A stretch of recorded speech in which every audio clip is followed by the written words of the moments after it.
3, 2, 1.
Describe Pastora. In one word.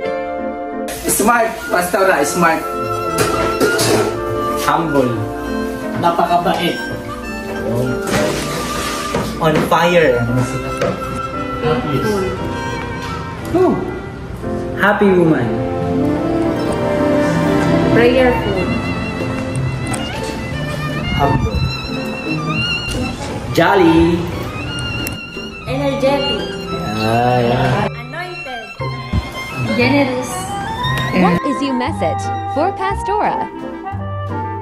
Pastora, salamat sa prayer mo po sa amin at ganoon sa DL Shaloma. Salamat po.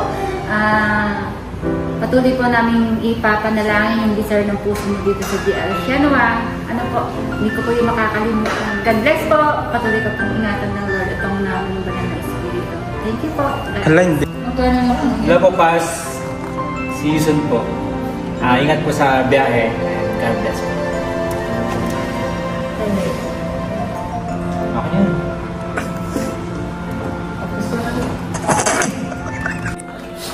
Hello po, Pas. Salamat po sa buhay nyo kasi dahil po sa inyo, nabuo po yung relationship ko kay God. Sana po sa pag-uwi nyo sa Pinas, sana po ingatan po kayo ni Lord at sana patuloy pa rin po kayong maglingkod sa Panginoon. Yun, Pas, maraming salamat po and ingat po sa pag-uwi. Hello, Pas. Maraming salamat sa buhay mo na nakalala ka namin nila Steve, nila DJ. Maraming salamat sa ating mga banding na nakasama ka namin. Maraming salamat sa turo mo sa amin. Babaunin namin ito hanggang sa kami ay magkasama-sama ulit sa Taiwan na makasama ko sila at makagraduate kami sa ITEL. Maraming salamat pa sa mga turo mo sa amin. Hindi ka namin makakalimutan. We love you, we miss you. Lord, God bless you. Next. Hello po, Pastora Antoinette. Di man po ako nabigyan ng mahabang pagkakataon na makasama ka. Pero sa maliit na oras na naging kasama po kita, mostly dito sa church, nakita ko po kung kaano po kayo mag-serve kay God. And naging ano po yun sa akin. Parang naging isa po kayo sa instrument para mas lalo po akong maglingkod sa Diyos ng buong puso, buong effort, kasi nakikita ko sa iyo kung paano ka po mag-effort kay God. And then, the way you preach, it reminds me of my mother. Kaya po, hopefully, sa pag-uwi mo po sa Pinas, i-add friend po kita sa Facebook, and hopefully, one day will come, ma-invite po kita sa church namin and be one of the speaker during our big event. Chat po kita. Maligayang pagbabalik po. Nakakalungkot pero nakaka-bless po na uuwi ka na po. Bye-bye. Pastora.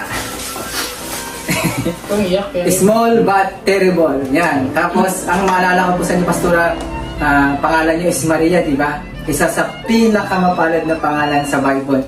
Kaya, salamat po sa buhay mo at nawa sa pag-uwi mo baon-baon mo yung bawat message na binigay ng bawat isa.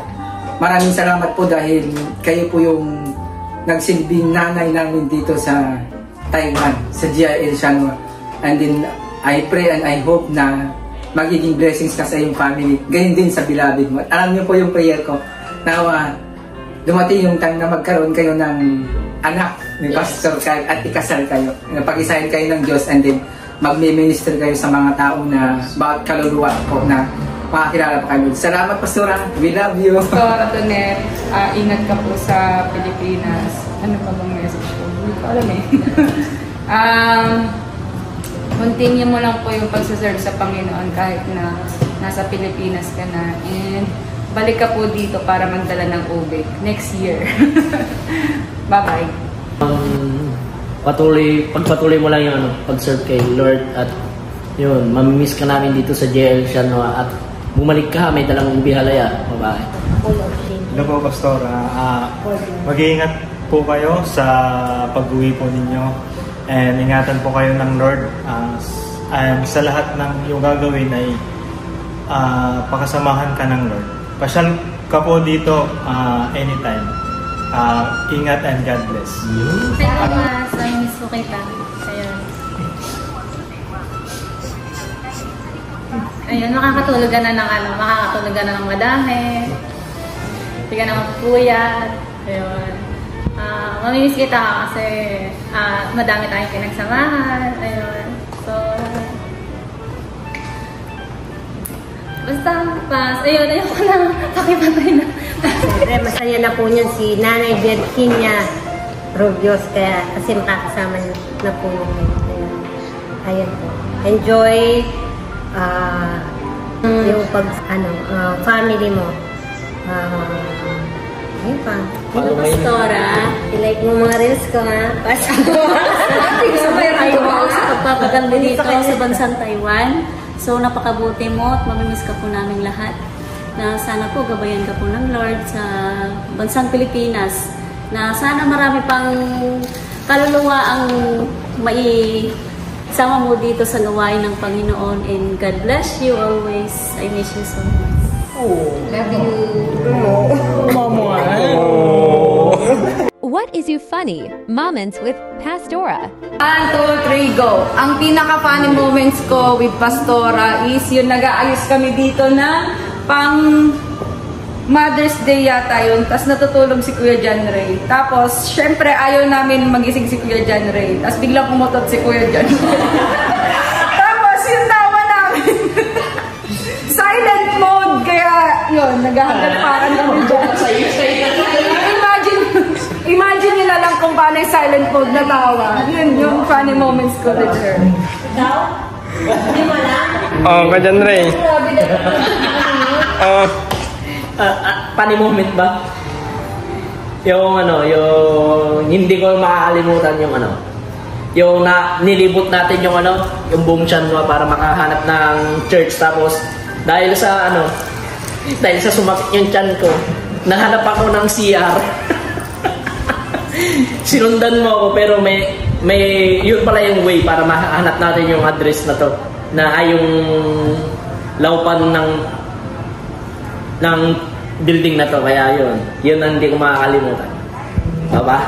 Puro goodness of yung kabutihan ng Lord yung usapan namin eh. Kung mapupuyat man kami, ayun, nag-uusapan namin yung mga kabutihan ng Lord. Ayun, marami siya tinuturo sa akin. Gano'n.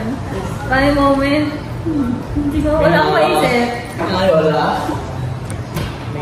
Pastora, yun lang naalala ko yung nagsuot ka ba ng malaking sinelas na anong tawag nito? Yung parang isasakay mo ng buong Shanghua.